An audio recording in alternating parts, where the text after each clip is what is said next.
कृपया करके भगवान का आह्वान मंत्र दोहरान करें। ओम नमो भगवते वासुदेवाय। ओम नमो भगवते वासुदेवाय। ओम नमो भगवते वासुदेवाय। मुखं करोति वाचालं पंगुं लंघयते गिरिं यत्कृपातमहं वन्दे श्रीगुरुदीनतारिणं परमानन्दमाधवं श्रीचैतन्यमीश्वरम्। नारायणं नमस्कृत्यं नरं चैव नरोत्तमं दैवीं सरस्वतीं व्यासं ततो जयमुदीरयेत्। नष्टप्रायेषु भद्रेषु नित्यं भागवत सेवया भगवती उत्तमश्लोके भक्तिर्भवति नैष्ठिकी। हरे कृष्ण कृष्ण कृष्ण हरे हरे, हरे राम राम राम हरे हरे। हरे कृष्णा। सभी भक्तों का पुनः स्वागत आज के श्रीमद् भागवतम कथा कार्यक्रम में। ये पूरी की पूरी श्रृंखला जो श्रीमद् भागवतम अध्ययन, प्रवचन और श्रवण की जो होने जा रही है, इस श्रृंखला को हम अपने गुरुदेव अभय चरणारविंद भक्ति वेदांत स्वामी प्रभुपाद जी को समर्पित करते हैं। भागवतम कहने की योग्यता मात्र जो भागवतम को अपने जीवन में प्रतिदिन जी रहा है वो ही भागवतम कह सकता है। तो प्रभुपाद जी वो परम भागवत हैं, महाभागवत हैं, जो भागवतम को प्रतिदिन अपने जीवन में जिए। उन्हीं की वाणी को, उन्हीं के द्वारा टीकाकृत श्रीमद् भागवत महापुराण को आज हम पहले स्कंद के पहले अध्याय के पहले श्लोक से शुरू करने जा रहे हैं। ये श्रीमद् भागवतम प्रभुपाद जी ने अंग्रेजी में अनुवाद किया और श्रीमद् भागवतम को अंग्रेजी में टीकाकृत किया। सर्वप्रथम प्रभुपाद जी जब अमेरिका गए थे तो भारत में ही पब्लिश की हुई 3 भाग, इसके श्रीमद् भागवतम के प्रथम स्कंद के 3 भाग, प्रथम स्कंद 3 भागों में प्रभुपाद जी ने उस तरह से उस समय किया था टीका, और उसको प्रभुपाद जी अमेरिका लेके गए थे। और ये उनके गुरुदेव अभय चरणारविंद भक्ति वेदांत स्वामी प्रभुपाद जी जो हैं, उनके गुरुदेव भक्ति सिद्धांत सरस्वती महाराज प्रभुपाद जी, उनको भी हम प्रभुपाद जी कहते हैं। उनके आदेश के अनुसार प्रभुपाद जी ने ये कार्य किया था और उनके आदेश की पूर्ति के लिए वो अमेरिका गए थे। ये हम सब भक्तों को अपने जीवन में विशेष रूप से ध्यान रखना होगा कि गुरु का आदेश एक शिष्य के लिए अपने जीवन और मरण से भी बड़ा है, वही सब कुछ है। तो प्रभुपाद जी ने उस आदेश को शिरोधार्य किया और श्रीमद् भागवतम को अंग्रेजी भाषा में अनुवाद किया, तात्पर्य दिया और उसको अमेरिका लेके गए। और इसी के सारे कृष्ण भक्ति आंदोलन का, अंतर्राष्ट्रीय संस्था का, हरे कृष्ण मूवमेंट का, चैतन्य महाप्रभु के इस संकीर्तन मूवमेंट का प्रतिपादन किया, शुरुआत किया। और पूरे विश्व में आज प्रभुपाद जी की जो मेहनत थी वो हमें देखने को मिल सकती है कि हर शहर में, हर देश में और लगभग विश्व के सारे देशों में उनके मंदिर हैं, उनके द्वारा स्थापित वो नियम है, उनके द्वारा स्थापित वो ग्रंथ है, वो विधि है, जिसके द्वारा भक्त लोग अपने भक्ति का अभ्यास करके जीवन में आगे बढ़ सकते हैं। श्रीमद् भागवत की महिमा श्रीमद् भागवतम में बहुत अच्छे से बताई गई है, वो भी हम समझेंगे आगे आने वाले श्लोकों में। और कुछ जो प्रभुपाद जी ने श्रीमद् भागवत के बारे में कहा है, चैतन्य महाप्रभु ने, भक्ति सिद्धांत सरस्वती महाराज ने, उसको भी हम शुरुआत में एक बार स्मरण करना चाहेंगे। और जैसा हम श्रीमद् भागवतम कथा रूप की कथा किए थे और उसमें हमने शुरुआत में समझा था श्रीमद् भागवतम का शाब्दिक अर्थ। तो श्रीमद् भागवतम का शाब्दिक अर्थ है श्री। श्री मतलब लक्ष्मी भी होता है, श्री मतलब बहुत सुंदर भी होता है, और मद का मतलब होता है से युक्त या परिपूर्ण। श्री से युक्त या सुंदरता से युक्त या लक्ष्मी से युक्त, परिपूर्ण। और भागवत का अर्थ है भगवान से संबंधित या भगवान के भक्तों से संबंधित। तो ये श्रीमद् भागवत का पूरा शाब्दिक अर्थ हुआ वह दिव्य सुंदर ग्रंथ जो बहुत ही सुंदर है और जो भगवान श्री कृष्ण और उनके शुद्ध भक्तों की लीलाओं से परिपूर्ण है। एक लाइन में अगर हम इस अर्थ को कहें तो वह दिव्य सुंदर इतिहास जो भगवान श्री कृष्ण और उनके भक्तों की लीलाओं से परिपूर्ण है, ये श्रीमद् भागवतम। और हम पहले भी समझ चुके हैं कि श्रीमद् भागवतम को स्वयं भगवान से तुलना की गई है, भगवान के रूप से तुलना की गई है। भागवतम में कुल 12 स्कंद है, 335 अध्याय हैं और शुरुआत के 2 स्कंद, पहला और दूसरा स्कंद भगवान के चरण कमलों से तुलना की गई है। तीसरा और चौथा स्कंद भगवान की जंघाओं से तुलना की गई है। 5वां स्कंद भगवान की नाभि से तुलना की गई है।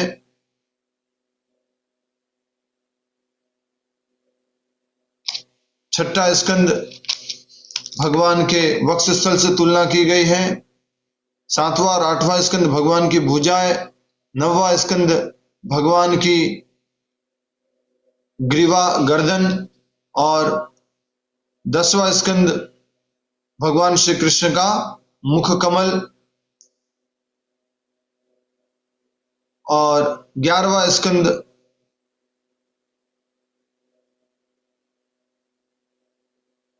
भगवान का फोरहेड जो जिसपे हम तिलक लगाते हैं, ललाट।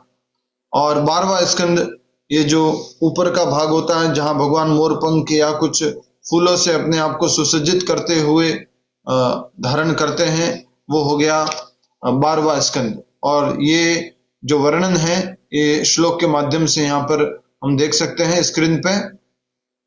ये हम पहले भी अध्ययन कर चुके हैं, समझ चुके हैं। जो पहली बार आज भक्त लोग आए हैं उनके लिए यहाँ पर ये व्यवस्थित रूप से दर्शाया गया है, इसको आप समझिए और देखिए। और ये है भगवान श्री कृष्ण और भगवान श्री कृष्ण को समर्पित, भगवान श्री कृष्ण से परिपूर्ण ये जो श्रीमद् भागवत महापुराण है, इसके रचयिता श्रील वेद व्यास जी। और उन्होंने बताया है कि श्रीमद् भागवतम के स्वरूप को, भागवतम के 12 स्कंद को भगवान श्री कृष्ण के स्वरूप के साथ जोड़ करके हम समझ सकते हैं। अभी जो हम भागवतम पढ़ेंगे वो भागवतम वेद व्यास जी द्वारा लिखी गई है और वेद व्यास जी द्वारा बताई गई इस भागवतम को कब लिखा गया, कब वर्णन में लाया गया? कलयुग की समाप्ति पर, जब राजा परीक्षित को श्राप मिल गया था और वो 7 दिन में क्या किया जाए उस प्रश्न के उत्तर को ढूंढने के लिए गंगा नदी के किनारे पर सब कुछ त्याग करके चले गए थे। और वहां पर देव ऋषि, ब्रह्म ऋषि, सारे बड़े बड़े ऋषिगण आए हुए थे, लेकिन कोई भी उनके प्रश्नों का उत्तर नहीं दे पाए थे कि 7 दिन में कैसे पूर्णता प्राप्त की जा सकती है। तब वहां पर सुखदेव गोस्वामी जी आते हैं जो कि 16 वर्ष की आयु के थे और उनको सबसे ऊंचा स्थान दिया जाता है। और सुखदेव गोस्वामी जी से परीक्षित महाराज प्रश्न करते हैं और सुखदेव गोस्वामी जी उनको उत्तर देते हैं। वो है श्रीमद् भागवत महापुराण। कुल 18 पुराण हैं, उसमें से 6 तामसिक लोगों के उद्धार के लिए, 6 राजसिक लोगों के उद्धार के लिए और 6 सात्विक लोगों के उद्धार के लिए हैं। तो श्रीमद् भागवत पुराण सात्विक पुराण है। 17 पुराण लिखने के बाद वेद व्यास जी ने 18वां पुराण रचा, और ये इसके बाद और कोई रचना नहीं की वेद व्यास जी ने। 17 पुराण लिखने के बाद वो चिंतित थे। तब उनके गुरुदेव नारद मुनि प्रकट हुए और नारद मुनि ने उनसे कहा कि आपने भगवान श्री कृष्ण और उनके शुद्ध भक्तों की लीलाओं से परिपूर्ण कोई ग्रंथ की रचना नहीं की है। तब वेद व्यास जी इस 18वें पुराण श्रीमद् भागवत पुराण की रचना करते हैं। तो हम सबका परम सौभाग्य है, गुरुदेव श्रील प्रभुपाद जी की कृपा है, श्री गौरांग महाप्रभु की कृपा है। वैसे ये कथा हमने 2 जनवरी से शुरू कर दी थी, पर सर्वप्रथम हमने इसमें आमुख पढ़ा था और प्रस्तावना पढ़ी थी, और उसके बाद हमने भूमिका पढ़ी थी, और भूमिका के अंतर्गत श्री चैतन्य महाप्रभु की संक्षिप्त जीवनी को हमने पढ़ा और श्रवण किया। चैतन्य महाप्रभु स्वयं भगवान श्री कृष्ण हैं, राधा रानी के भाव में हैं, राधा रानी के रंग, शरीर के रंग की उस कांति में है, और उन्होंने श्रीमद् भागवतम को बहुत विशेष रूप से महत्वपूर्ण बताते हुए इसका प्रचार किया है। और ये श्रीमद् भागवतम वेदांत सूत्र के ऊपर एक स्वाभाविक टीका है, जो वेद व्यास जी द्वारा कृत वेदांत सूत्र है, उसके ऊपर वेद व्यास जी की ही स्वाभाविक टीका है। वैष्णवों के लिए, जो भगवान विष्णु के भक्त हैं, कृष्ण भक्त हैं, उनके लिए एक बहुत महान ग्रंथ है। उसी के सहारे वैष्णव लोग अपने भक्ति का अभ्यास करते हैं।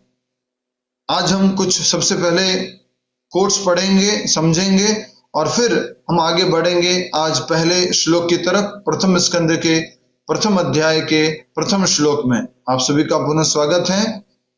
बताया जाता है कि भागवत पुराण की महिमा स्वयं महान वैष्णव आचार्य द्वारा श्रीमद् भागवतम के आरंभ और अंत में वर्णित की गई है। भगवान श्री कृष्ण ने अपनी लीला का समापन कर अपने धाम लौटने से पूर्व कलयुग के बद्ध जीवों के उद्धार के लिए स्वयं को दिव्य ग्रंथ के रूप में प्रकट किया, और वही ग्रंथ है श्रीमद् भागवत महापुराण। श्रीमद् भागवत महापुराण की जय। तो ये प्रश्न पूछा गया था परीक्षित महाराज द्वारा कि भगवान श्री कृष्ण जब चले गए हैं तो धर्म ने किसकी शरण ली है? तब बताया गया कि श्रीमद् भागवतम ग्रंथ जो है वो स्वयं भगवान श्री कृष्ण है, और धर्म जो है उन्होंने श्रीमद् भागवतम की शरण ली है। श्रील रूप गोस्वामी भक्ति रसामृत सिंधु में स्पष्ट रूप से बताते हैं कि श्रवणम अर्थात भगवान श्री कृष्ण के विषय में सुनना भगवत प्रेम और भक्ति प्राप्त करने का सबसे महत्वपूर्ण साधन है। कृष्ण की लीलाओं का निरंतर श्रवण करना आवश्यक है, और श्रीमद् भागवतम कृष्ण लीलाओं का अद्वितीय और सर्वोत्तम संग्रह है। ये बहुत ही महत्वपूर्ण बात हम समझेंगे, सुनेंगे। ये कहीं लिखा हुआ नहीं है, हम पूर्व से इसको लिख करके लाए हैं, वो आपको बोल रहे हैं यहाँ पर। श्रीमद् भागवतम में जो 10वां स्कंध है उसको बोला जाता है आश्रय तत्व, और बाकी जो शुरू से लेकर 1 से लेकर 9 तक स्कंध है उसको बोला जाता है आश्रित तत्व। वो पूरे के पूरे 9 स्कंद अल्टीमेटली 10वें स्कंद की शरण में हैं, अर्थात वो 10वें स्कंद तक पहुंचाने के लिए हैं, और 10वें स्कंद में भगवान श्री कृष्ण की सारी लीलाओं का वर्णन है। श्रील वेद व्यास ने अनेक वैदिक ग्रंथों की रचना की, परंतु तब तक संतुष्ट नहीं हुए जब तक उन्होंने श्रीमद् भागवतम की रचना नहीं की। श्रील भक्ति सिद्धांत सरस्वती ठाकुर महाराज, जो प्रभुपाद जी के गुरु जी है, कहते हैं कि श्रीमद् भागवतम के समान कोई अन्य ग्रंथ नहीं है। वे यहां तक कहते हैं कि यदि संसार में सभी ग्रंथ नष्ट हो जाए, आग लग जाए और सभी ग्रंथ मान लीजिए नष्ट हो जाए, होना नहीं चाहिए और हो जाए, गलती से कभी हो जाए तो, और केवल श्रीमद् भागवतम शेष रहे और श्रीमद् भागवतम बच गई, तो भी कोई हानि नहीं होगी है, कुछ हानि नहीं है। अगर श्रीमद् भागवतम है तो सारे शास्त्र है, सब कुछ है। यह महान ग्रंथ वैष्णवों का जीवन और प्राण है।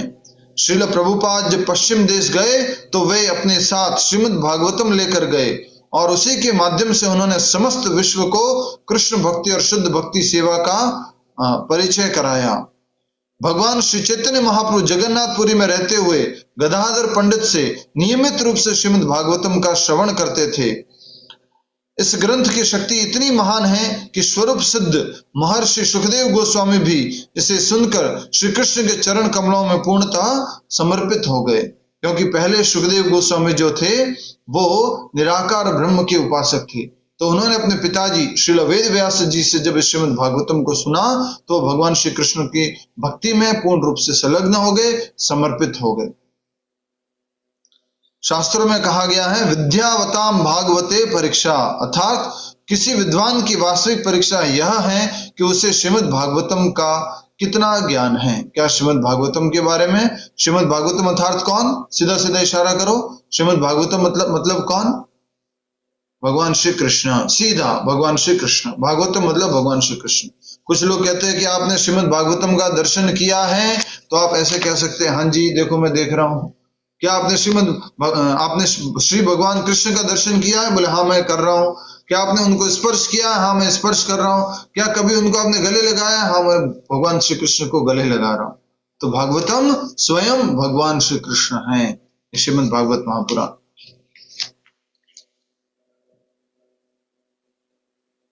तो इस प्रकार हम श्रीमद् भागवतम के बारे में जो अनेक प्रकार से महिमा गान किया गया है उसको समझ रहे हैं। श्रील प्रभुपाद अपने शिष्यों से सदैव यह अपेक्षा करते थे कि वे श्रीमद् भागवतम का गंभीर अध्ययन करें। उन्होंने यह बात अपने प्रवचनों में बार बार कही है। हमें महाराज परीक्षित के स्थान पर स्वयं को रखना चाहिए। महाराज परीक्षित को मृत्यु से पूर्व 7 दिन का समय मिला और उन्होंने उस समय का उपयोग श्रीमद् भागवतम के श्रवण द्वारा अगले जीवन की तैयारी में किया। परंतु हमें यह भी ज्ञात नहीं कि हमारी मृत्यु कब होगी, हमारे पास कितना समय है। इसलिए हमें भागवतम को नित्यम भागवत सेवया, प्रतिदिन भागवत का श्रवण करना चाहिए। ये भागवतम में ही कहा गया है। क्या होगा नित्य भागवत श्रवण करने से? नष्ट प्रायेषु भद्रेषु, सारे अभद्रों का नाश हो जाएगा और भगवान श्री कृष्ण के प्रति भक्ति, प्रेमा भक्ति पुनः जागृत हो जाएगी। इसलिए हमें निरंतर श्रीमद् भागवतम का श्रवण और पठन करना चाहिए और अगले जीवन की तैयारी अभी से करनी चाहिए। यही उचित चेतना का वास्तविक कार्य है। उचित चेतना मतलब कि जिसकी चेतना उच्च है वो समझता है कि मुझे और समय नहीं गंवाना है, अब मुझे भागवतम पढ़नी चाहिए और अब मुझे उसका अध्ययन करना चाहिए। हमें अपना समय व्यर्थ वस्तुओं, अनावश्यक विषयों और कचरे समान विचारों में अपनी चेतना को मिलाकर नष्ट नहीं करना चाहिए। इसके स्थान पर हमें श्रीमद् भागवतम के माध्यम से अपनी चेतना को शुद्ध करने का प्रयास करना चाहिए। ये बहुत ही विशेष रूप से हमने भागवतम की महिमा को अलग अलग तरह जहां बताया गया है उसको समझने का प्रयास किया। अब हम प्रभुपाद जी के कुछ वचनों को हम श्रवण करेंगे श्रीमद् भागवतम के विषय में। अन्य प्रकार की कथाएं भी हैं इससे संबंधित, पर अब हम सर्वप्रथम प्रभुपाद जी के वचनों को समझेंगे कि प्रभुपाद जी ने क्या कहा है श्रीमद् भागवत महापुराण के बारे में। श्रीमद् भागवतम अमलम पुराणम है। यह ईर्ष्या रहित आत्माओं के लिए है। जिनके हृदय में ईर्ष्या नहीं है किसी के प्रति, उनके लिए है। नित्य श्रीमद् भागवतम का श्रवण करने से हृदय की सारी अशुद्धियां नष्ट हो जाती हैं और कृष्ण स्वयं प्रकट हो जाते हैं। श्रीमद् भागवत महापुराण की जय। कृष्ण स्वयं प्रकट हो जाते हैं। प्रभुपाद जी ने वृंदावन में कहा था, भागवत दर्शन कोई भावना नहीं, यह ईश्वर का विज्ञान है। कोई भावुकता नहीं है। भागवतम का अध्ययन, भागवतम का श्रवण, ये पूरा एक विज्ञान है। श्रीमद् भागवतम भगवद गीता का स्नातकोत्तर अध्ययन है। अर्थात जैसे कि ग्रेजुएशन होता है तो भगवद गीता को ग्रेजुएशन बताया गया और भागवतम का पोस्ट ग्रेजुएशन बताया गया। तो आप सभी का स्वागत है कि आप पोस्ट ग्रेजुएशन में आ चुके हैं भगवद गीता पढ़ने के बाद। हरि बोल। श्रीमद् भागवतम के बिना वेदांत सूत्र को समझना संभव नहीं है। भागवतम ही है, उसके माध्यम से सारे वेदांत वेदांत सूत्र को समझ सकते हैं। यदि आप भगवान को वास्तव में जानना चाहते हो तो श्रीमद् भागवतम पढ़िए। अगर भागवतम पढ़ेंगे तो आप भगवान को जान पाएंगे। प्रभुपाद जी ये कह रहे हैं। श्रीमद् भागवतम वहीं से प्रारंभ होता है जहां सभी कपटी धर्म समाप्त हो जाते हैं। ये भागवतम में पहले स्कंद के पहले अध्याय के दूसरे श्लोक में बताया गया है कि सारे कपट धर्म को भागवतम से निकाल दिया गया, भागवतम में उनका कोई स्थान नहीं है। श्रीमद् भागवतम केवल एक ही बात सिखाता है, भगवान से प्रेम कैसे किया जाए। हमारे जीवन का ध्येय क्या है, उद्देश्य क्या है? भगवत प्रेम। यदि कोई सब कुछ न भी समझ पाए फिर भी केवल श्रीमद् भागवतम सुनने मात्र से वह शुद्ध हो जाता है। भागवतम श्रवण करने मात्र से शुद्ध हो सकते हैं हम। हमारा कृष्ण चेतना आंदोलन श्रीमद् भागवतम पर आधारित है। प्रभुपाद जी कह रहे जो मैं हरे कृष्ण मूवमेंट इस्कॉन, ये पूरा का पूरा श्रीमद् भागवतम पर आधारित है। श्रीमद् भागवतम परमहंसो मानव समाज के सर्वोच्च वर्ग के लिए है। श्रीमद् भागवतम का श्रवण करने से मनुष्य भौतिक जीवन से विरक्त और कृष्ण से आसक्त हो जाता है। तो कितने लोग विरक्त होना चाहते हैं भौतिक जगत से और आसक्त होना चाहते हैं भगवान श्री कृष्ण से? कोशिश कीजिए कि आप सब लोग वीडियो ऑन करके बैठे, अच्छे से श्रवण करें। कहीं ऑफिस में हैं, कहीं गाड़ी में हैं तो ठीक है आप वीडियो ऑन नहीं कर रहे, पर कहीं बैठ करके अच्छे से श्रवण कर रहे हैं तो वीडियो ऑन करके श्रवण कीजिए। बहुत सुंदर। तो भगवान से आसक्त होना है और भौतिक जगत से विरक्त होना है। यदि आप संसार में शांति चाहते हैं तो लोगों को श्रीमद् भागवतम सुनाइए, आप भी सुनिए और सुनाइए। श्रीमद् भागवतम वैदिक ज्ञान वृक्ष का परिपक्व फल है जिसका नित्य आस्वादन करने से मनुष्य मुक्त और आनंदित हो जाता है। वो है श्रीमद् भागवतम महापुराण। ये प्रभुपाद जी के द्वारा जो मुख्य रूप से अपने प्रवचनों में, अपने भगवत गीता, भागवत आदि के तात्पर्यों में जो बताया गया भागवत के बारे में, वो हमने श्रवण किया। आइए अब हम आगे बढ़ते हैं। आज का प्रथम अध्याय का प्रथम श्लोक शुरू करते हैं। और भी कुछ इस तरह से बातें हम प्रतिदिन समझेंगे। प्रथम स्कंद का नाम सबसे पहले हम समझते हैं। प्रथम स्कंद का नाम, और प्रथम स्कंद का नाम क्या है आज हमने ग्रुप में भी डाला था, ग्रुप में भी आपके पास आया था। सृष्टि। सृष्टि मतलब क्रिएशन इंग्लिश में बोलेंगे तो। और प्रभुपाद जी कहते हैं कि अगर कोई ये पहला स्कंद पढ़ लेता है अच्छे से तो वो आत्म साक्षात्कार को प्राप्त हो जाएगा, क्योंकि प्रभुपाद जी ने ये ग्रंथ बहुत ही विशेष अवधि में लिखा था जब वो इस भारत की भूमि पर स्ट्रगल कर रहे थे कृष्ण भावनामृत का प्रचार करने के लिए। प्रथम अध्याय 1 स्कंद का नाम हो गया सृष्टि, अध्याय का नाम हो गया मुनियों की जिज्ञासा, और प्रथम श्लोक शुरुआत होती है भगवान को प्रणाम करने से। तो कृपया करके मेरे बाद में इस श्लोक का उच्चारण कीजिए। हो सके तो ये श्लोक आप जीवन में याद कर लीजिएगा, जैसे कि आप श्रीमद् भगवत गीता के प्रथम श्लोक को याद किए थे उसी प्रकार से भागवतम के इस प्रथम श्लोक को याद कीजिएगा। आपके पास, आशा करता हूं सभी के पास, ये श्रीमद् भागवत महापुराण ये ग्रंथ है। ये ग्रंथ आप सभी के पास है जो प्रभुपाद जी द्वारा टीकाकृत है। आज हम प्रथम स्कंद प्रथम अध्याय प्रथम श्लोक शुरू कर रहे हैं। मेरे बाद दोहराएंगे। ओम नमो भगवते वासुदेवाय जन्माद्यस्य तो अन्वयाद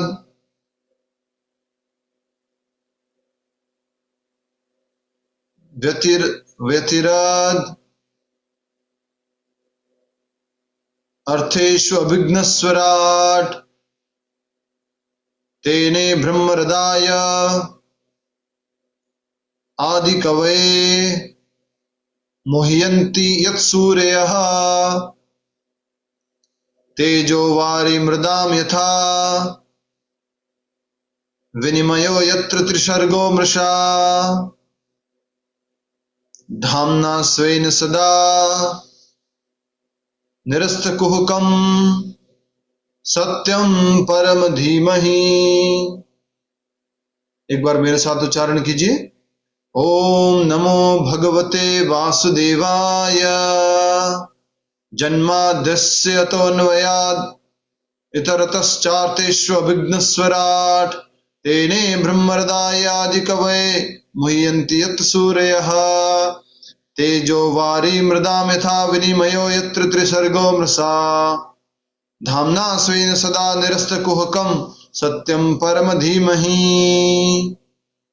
एक बार और, ओम नमो भगवते वासुदेवाय जन्माद्यस्य तोऽन्वयादितरतश्चार्थेष्वभिघ्नस्वराट् तेने ब्रह्महृदायादिकवये मुह्यन्ति यत् सूरयः तेजो वारी मृदाम यथा विनिमयो यत्र त्रिसर्गो मृषा धाम्ना स्वेन सदा निरस्तकुहकं सत्यं परम धीमहि। स्क्रीन पे भी डिस्प्ले किया गया है, आप यहां से भी देख सकते हैं। आगे हम इसको पढ़ रहे हैं, समझ रहे हैं। तब हम इसका शब्दार्थ करेंगे। और जो जन्माद्यस्य है वो वेदांत सूत्र का एक सूत्र है, वेदांत सूत्र नामक ग्रंथ का एक सूत्र है जन्माद्यस्य। सबसे पहले शब्दार्थ देखिए, ओम, हे प्रभु, ये भगवान श्री कृष्ण का ध्वनि रूप है, इसलिए कहा गया है हे प्रभु। नमः, नमस्कार है, भगवते, श्री भगवान को, भगवान श्री कृष्ण को। वासुदेवाय, वासुदेव अर्थात वसुदेव पुत्र या आदि भगवान श्री कृष्ण को, जो सर्वत्र व्याप्त हैं। आगे मैं थोड़ा एक्सप्लेन कर रहा हूं। जो सर्वत्र व्याप्त हैं, वासुदेव अर्थात जो सर्वत्र वास करते हैं। और शाब्दिक अर्थ क्या है यहाँ पर लीला से? वासुदेव, जो भगवान श्री कृष्ण है वासुदेव, जो कि वसुदेव के पुत्र हैं। जन्म आदि उत्पत्ति, तो पहला तो हो गया ओम नमो भगवते वासुदेवाय। अब श्लोक का पहला शब्द शुरू हो रहा है। जन्म आदि, जन्मादि, उसका अर्थ है उत्पत्ति, पालन तथा संहार। समझ गए? जन्म आदि अर्थात उत्पत्ति, पालन और संहार। इस स्कंद का नाम क्या है? सृष्टि। तो सृष्टि में क्या होता है? सृष्टि होती है, पालन होता है, फिर संहार होता है। तो जन्म आदि अर्थात उत्पत्ति, पालन तथा संहार। अस्य प्रकट ब्रह्मांडों का, जो ब्रह्मांड प्रकट है, यतः जिनसे, अन्वयात प्रत्यक्ष रूप से, इतरतः अप्रत्यक्ष रूप से, तो प्रत्यक्ष रूप से भी और अप्रत्यक्ष रूप से दोनों। च तथा अर्थेषु उद्देश्यों में, अभिज्ञ पूर्ण रूप से अवगत, स्वराट पूर्ण रूप से स्वतंत्र। तो हो सकता है तो आप कोशिश कीजिए शब्दों का जो अर्थ है उसको आप अपने मस्तिष्क में बिठा पाए। जैसे एक शब्द आया अभिज्ञ अर्थात पूर्ण रूप से अवगत। अभिज्ञ मतलब वो विज्ञ है, पूरी रूप से सब तरह से वो जानते हैं। अभिज्ञ, भगवान श्री कृष्ण के बारे में ही वर्णन है ये कि भगवान कृष्ण कौन है और वो किस प्रकार से अपने अलग अलग गुणों के माध्यम से जाने जाते हैं। तो एक यहाँ पर है अभिज्ञ अर्थात पूर्ण रूप से अवगत, स्वराट पूर्ण रूप से स्वतंत्र, वो किसी के नियंत्रण में नहीं है। तेने प्रदान किया, ब्रह्म वैदिक ज्ञान, हृदय की चेतना, यह जो आदि कवये प्रथम सृजित जीव के लिए, प्रथम सृजित जीव कौन थे? आदि कवि। जब भी आदि कवि नाम आएगा तो क्या बोलेंगे आप? यस, कौन बताएगा आप में से? सुशील कुमार जी बताइए, आदि कवि कौन हुए? ब्रह्मा जी। प्रभु ब्रह्मा जी। तो प्रथम जीव जो थे इस सृष्टि में वो है ब्रह्मा जी। मुह्यंती मोहित होते हैं, यत जिनके विषय में, सूर्य बड़े बड़े मुनि तथा देवता, तेज अग्नि, वारी जल, मृदाम पृथ्वी, यथा जिस प्रकार, विनिमय क्रिया प्रतिक्रिया, यत्र जहां पर, त्रिसर्ग सृष्टि के तीन गुण, सृष्टि कार्य शक्तियां, सत्वगुण, रजोगुण, तमोगुण, अमृषा लगभग सत्यवत, धामना समस्त वैदिक सामग्री के साथ, स्वेन अपने से, सदा सदैव निरस्त अनुपस्थिति के कारण, त्यक्त कुहकम मोह को, सत्यम सत्य को, परम परम धीमहि मैं ध्यान करता हूं। ये हमने शब्दार्थ पढ़ा है, अब अनुवाद पढ़ रहे हैं। तो सभी लोग अनुवाद पढ़िए मेरे साथ साथ,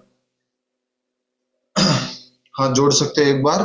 हे प्रभु, हे वसुदेव पुत्र श्री कृष्ण, हे सर्वव्यापी भगवान।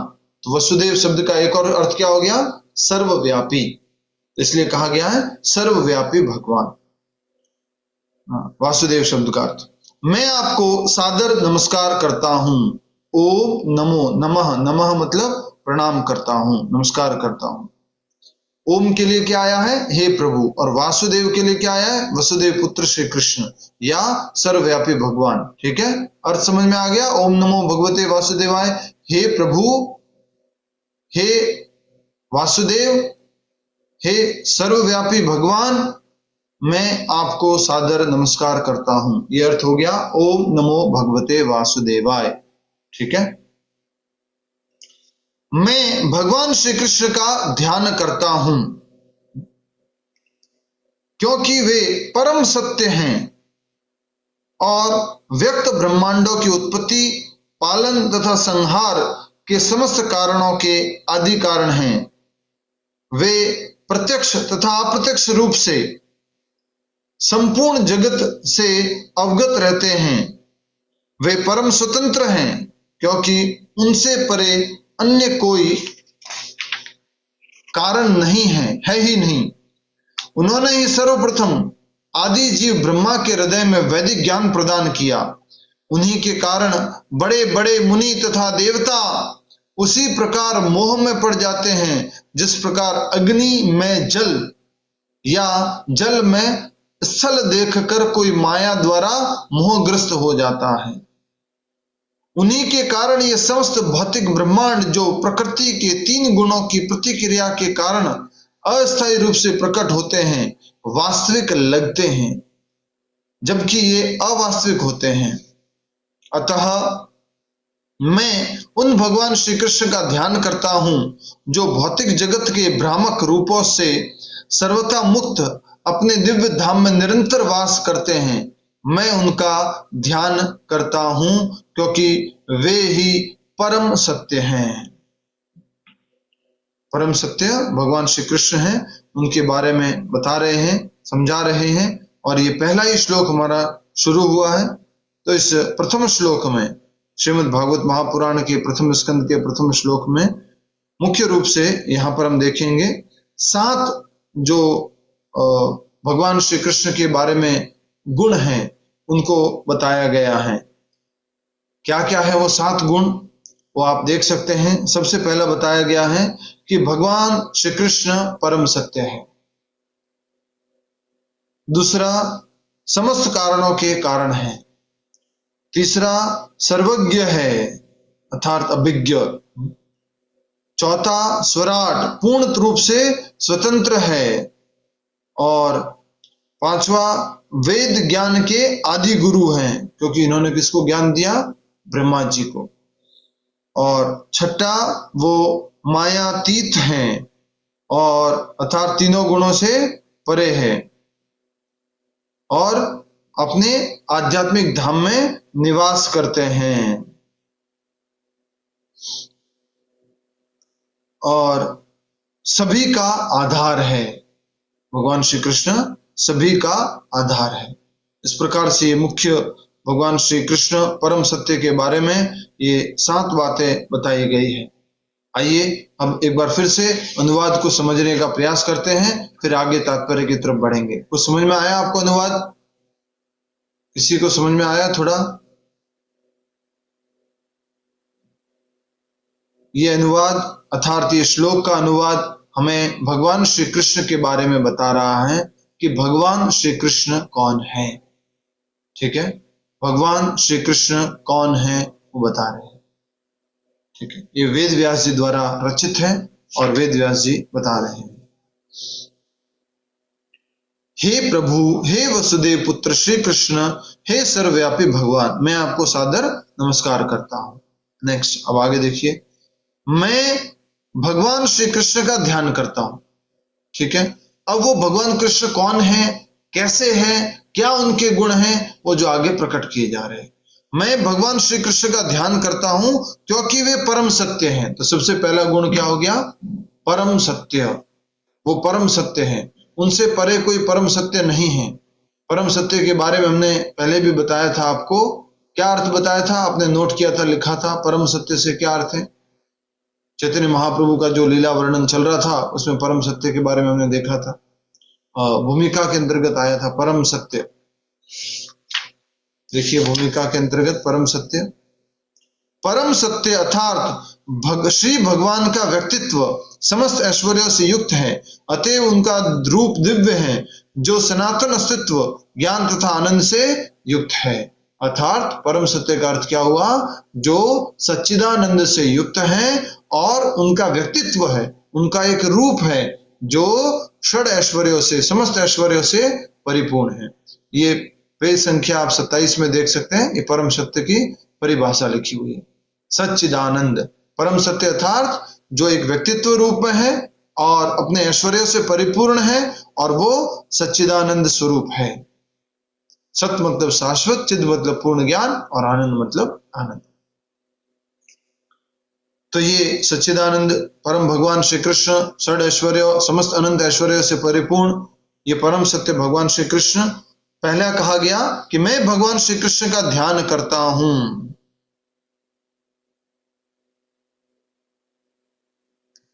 क्योंकि वे परम सत्य हैं और वे व्यक्त ब्रह्मांडों की उत्पत्ति, पालन और संहार के समस्त कारणों के आदि कारण हैं। पहला तो क्या हो गया? वो क्या है? परम सत्य है।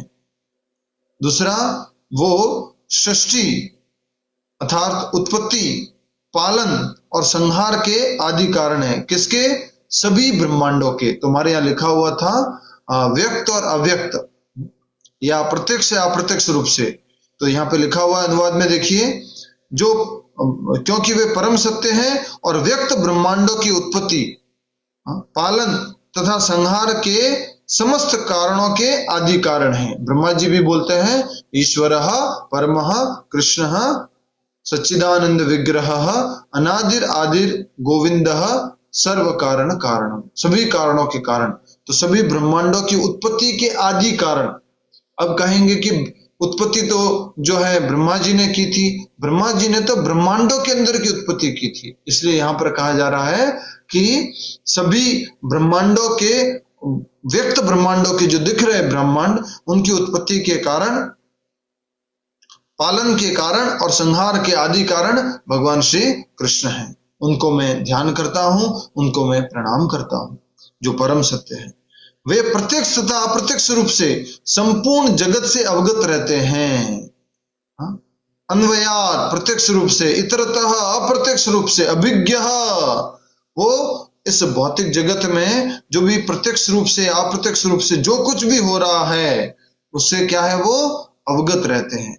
जैसे कि प्रत्यक्ष रूप से भी और अप्रत्यक्ष रूप से। प्रत्यक्ष रूप से किस प्रकार? जैसे कि वो हमारे हृदय में परमात्मा रूप में विराजमान है, प्रत्यक्ष रूप से वो अवगत है। अप्रत्यक्ष रूप से अगर थोड़ा सा समझने के लिए समझे तो भगवान श्री कृष्ण की शक्तियां इस जगत में काम कर रही हैं। देवी देवता भगवान श्री कृष्ण की शक्तियों के रूप में जगत में काम कर रहे हैं। तो वो जो काम कर रहे हैं उन सब कार्यों से भगवान श्री कृष्ण अवगत है। इसलिए कहा गया कि वो सर्वज्ञ है। तो पहला क्या हो गया? तो सबसे पहले परम सत्य। दूसरा क्या हो गया? आदि कारण, समस्त कारणों के कारण। तीसरा, वो अभिज्ञ है, सब कुछ जानते हैं, चाहे वो प्रत्यक्ष हो या अप्रत्यक्ष हो, वो संपूर्ण जगत से अवगत रहते हैं। और वे परम स्वतंत्र है। और परम स्वतंत्र के लिए क्या शब्द है? कौन बताएगा? परम स्वतंत्र के लिए क्या शब्द उपयोग हुआ है? यस, प्रमोद कुमार गुप्ता जी बताइए। स्वराट। स्वराट, परम स्वतंत्र। तो ये भगवान श्री कृष्ण परम स्वतंत्र है। ये यहां पर हमने श्लोक में भी लिखा हुआ है, उसका अनुवाद यहां पर हमारे सामने प्रकट है कि वो परम स्वतंत्र हैं। आगे, और उनके दृष्टिपात से जो सब कुछ प्रकट हुआ उसको प्रत्यक्ष सृष्टि बोलते हैं, और उनकी शक्तियों द्वारा जो आगे प्रकट हुआ, सृष्टि हुई उनकी शक्तियों द्वारा, उसको बोलते हैं अप्रत्यक्ष सृष्टि। इसलिए भगवान दोनों के बारे में अवगत रहते हैं। आगे, क्योंकि उनसे परे अन्य कोई कारण नहीं है, सभी कारणों के कारण भगवान श्री कृष्ण ही है, और वो ही परम स्वतंत्र है, उनके ऊपर कोई नियंता नहीं है। भगवत गीता में भी बताया गया है भगवान श्री कृष्ण द्वारा 7वें अध्याय के 7वें श्लोक में क्या कहते हैं भगवान? मत्तः परतरम न अन्यत् किंचिद अस्ति धनंजय। हे धनंजय, हे अर्जुन, मेरे से ऊपर कोई परम सत्य नहीं है। फिर देखिए, उन्होंने ही सर्वप्रथम आदि जीव ब्रह्मा के हृदय में वैदिक ज्ञान प्रदान किया। तो सर्वप्रथम ब्रह्मा जी को ज्ञान देने वाले भगवान श्री कृष्ण हैं, और ब्रह्मा जी इस जगत के पहले क्या है? पहले जीव है। इसलिए भगवान श्री कृष्ण को क्या कहेंगे? परम गुरु, विश्व गुरु, जगत गुरु, जो सभी को ज्ञान देने वाले हैं, सबको, ब्रह्मा जी तक को ज्ञान देने वाले भगवान श्री कृष्ण हैं। इसलिए उनको क्या कहा गया है? वैदिक ज्ञान के आदि गुरु। तो उन्होंने वैदिक ज्ञान को सब लोगों को दिया, और सबसे पहले दिया ब्रह्मा जी को इस ब्रह्मांड के अंतर्गत। फिर आगे, उन्हीं के कारण बड़े बड़े मुनि तथा देवता उसी प्रकार मोह में पड़ जाते हैं, जिस प्रकार अग्नि में जल या जल में स्थल देखकर कोई माया द्वारा मोहग्रस्त हो जाता है। भगवान श्री कृष्ण की शक्तियां हैं, जिसके कारण बड़े बड़े मुनिगण या देवतागण भी क्या हो जाते हैं? विमोहित हो जाते हैं। जैसे कि इंद्रदेव विमोहित हो गए, नहीं समझ पाए कि ये बालक कौन है, और वो क्या समझ बैठे?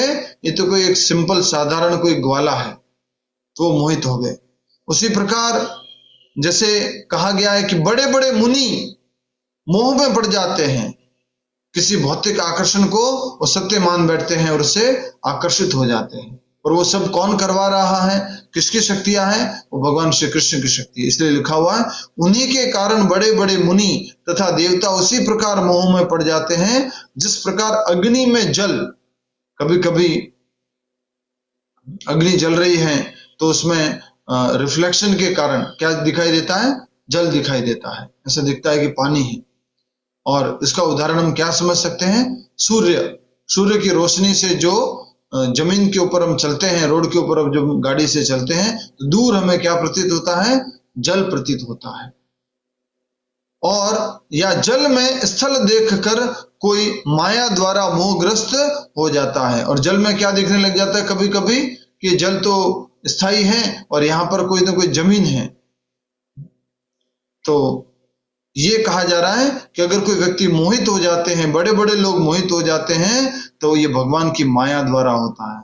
तो ये भगवान की एक शक्ति हो गई, माया शक्ति। ये भगवान का एक और परम गुण है।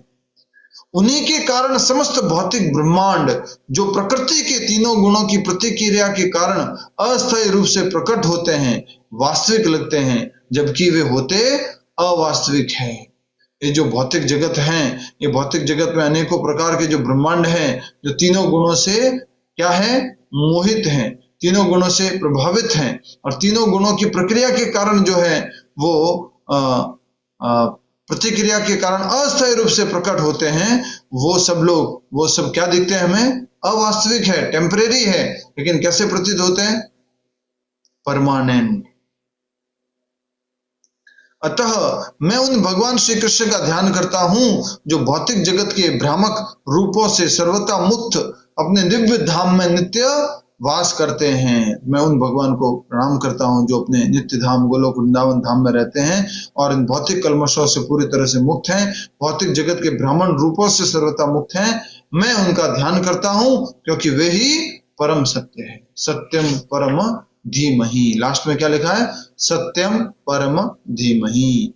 धीमहि से क्या अर्थ है? मैं उनका ध्यान करता हूं। तो ये धीमहि शब्द का अर्थ जो है 2 बार प्रस्तुत किया गया है इस अनुवाद में। शुरुआत में भी क्या बोला, मैं उन भगवान श्री कृष्ण का ध्यान करता हूं, और अंत में क्या बोला कि मैं उनका ध्यान करता हूं क्योंकि वो परम सत्य है।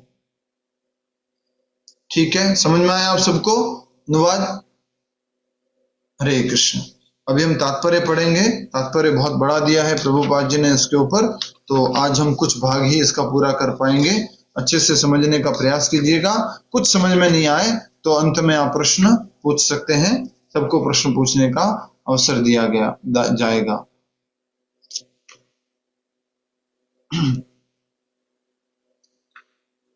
आइए तात्पर्य पढ़ रहे हैं। तात्पर्य श्रील प्रभुपाद जी द्वारा। श्रील प्रभुपाद की जय।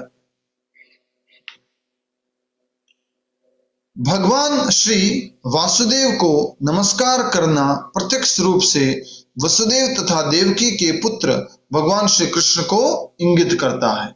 ठीक है, इस तथ्य की अधिकाधिक व्याख्या इस ग्रंथ में स्पष्ट रूप से की जाएगी कि वो वासुदेव कौन है, भगवान श्री कृष्ण है, और वो देवकी और वसुदेव जी के पुत्र हैं। इस तथ्य की अधिकाधिक व्याख्या इस ग्रंथ में स्पष्ट रूप से की जाएगी।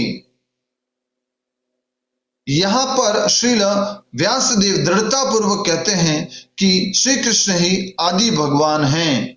आदि मतलब, जल्दी से बताओ, कौन बताएगा? आदि शब्द से क्या अर्थ होता है? संतोष गोयनका जी बताइए, आदि शब्द से क्या अर्थ? एकमात्र। एकमात्र, ठीक है, अच्छा कोशिश किया। यस, सबसे बड़े, सबसे मध्य, एकमात्र भगवान। जी धन्यवाद रेशमा माता जी।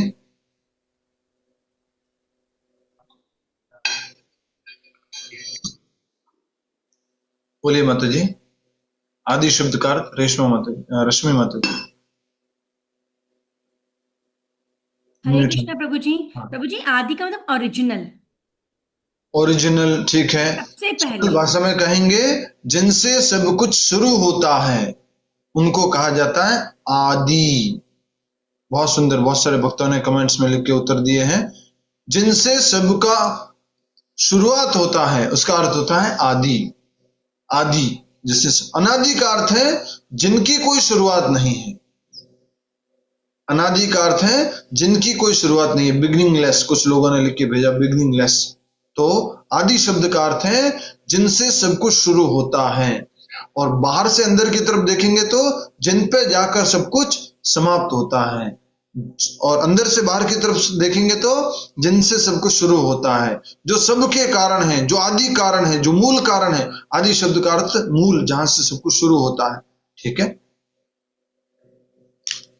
तो यहां पर श्रील व्यासदेव दृढ़ता पूर्वक कहते हैं कि श्री कृष्ण ही आदि भगवान हैं, और अन्य सभी रूप उनके प्रत्यक्ष या अप्रत्यक्ष पूर्ण अंश या विभिन्न अंश है। बाकी जो भगवान श्री कृष्ण के रूप है, उनके विस्तार है, वो या तो उनके सीधे सीधे विस्तार है या विस्तार के विस्तार है। इसलिए सीधे विस्तार को बोला जाता है पूर्ण अंश, और जो विस्तार के विस्तार है उनको बोला जाता है विभिन्न अंश।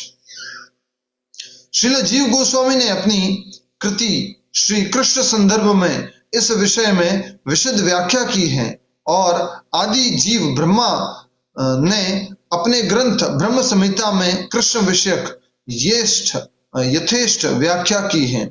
तो आदि तो कौन हो गए? परम आदि कौन हो गए? भगवान श्री कृष्ण। इस सृष्टि के अंदर आदि कवि कौन है? आदि जीव कौन है? ब्रह्मा जी। आदि जीव जो है वो ब्रह्मा जी है, पहले जीव। तो ब्रह्मा जी ने भी अपने ग्रंथ ब्रह्म संहिता में भगवान श्री कृष्ण के विषय में यथेष्ट व्याख्या की है। सामवेद उपनिषद में भी बताया गया है कि भगवान श्री कृष्ण देवकी के दिव्य पुत्र हैं। इसलिए इस स्तुति का यह पहला कथन बताता है कि भगवान श्री कृष्ण ही आदि भगवान हैं। यदि परम भगवान किसी दिव्य नाम से जाने जा सकते हैं तो वह श्री कृष्ण शब्द होना चाहिए, जिसका अर्थ है सर्वाकर्षक। इसको अंडरलाइन कर लो।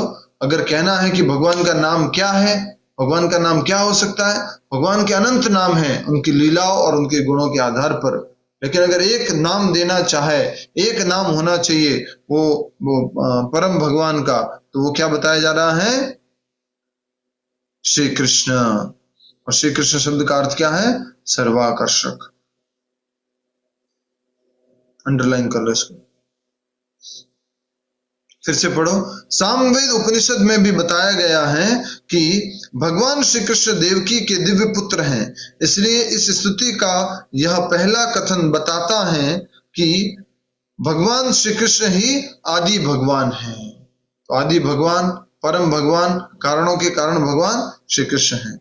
यदि परम भगवान किसी दिव्य नाम से जाने जा सकते हैं तो वह है श्री कृष्ण शब्द, तो वह श्री कृष्ण शब्द होना चाहिए, जिसका अर्थ है सर्वाकर्षक।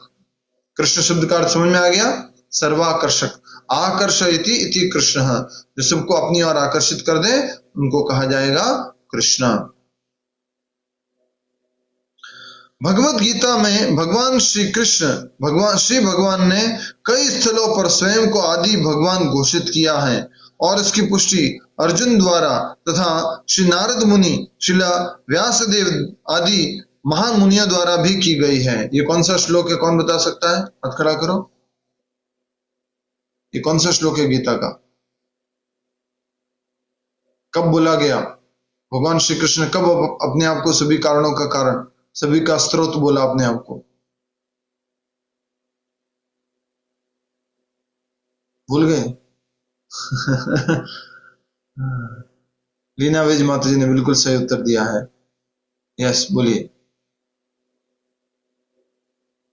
रश्मि माता जी बोलिए। प्रभु जी, परम धाम, पवित्रम परम भवान, पुरुषम शाश्वतम दिव्यम, आदि दिव्यम अजम विभुम। आदि देवम अजम विभुम, बहुत बढ़िया। तो जब श्री भगवान श्री कृष्ण ने जब ये बोला, अहम सर्वस्य प्रभवो मत्तः सर्वं प्रवर्तते इति मत्वा भजन्ते माम बुधा भाव समन्विता, कि मैं ही आदि हूं, मुझसे ही सब कुछ प्रकट होता है। अहम सर्वस्य प्रभवो, चाहे भौतिक जगत हो या आध्यात्मिक जगत, सब कुछ मुझसे ही प्रकट होता है। तो उसी बात को यहाँ पर रेफर करते हुए प्रभुपाद जी कह रहे हैं कि श्रीमद् भगवद गीता में भगवान श्री भगवान ने कई स्थलों पर स्वयं को आदि भगवान घोषित किया है और इसकी पुष्टि अर्जुन द्वारा तथा श्री नारद मुनि, श्री व्यासदेव आदि महान मुनियों द्वारा भी की गई है। ये कहां पर आता है? ये अर्जुन जब बोलते तब आता है इसी में। परम ब्रह्म परम धाम पवित्रम परमम भवान, पुरुषम शाश्वतम दिव्यम, आदिदेव अहम विदुम। अहस्तम ऋषय सर्वे देवऋषि नारदस्तथा असितो देवल व्यासः स्वयं चैव ब्रवीषि।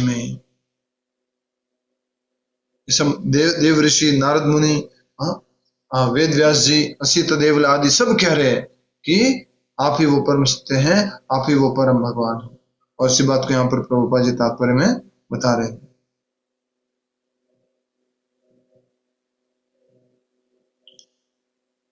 आगे देखिए,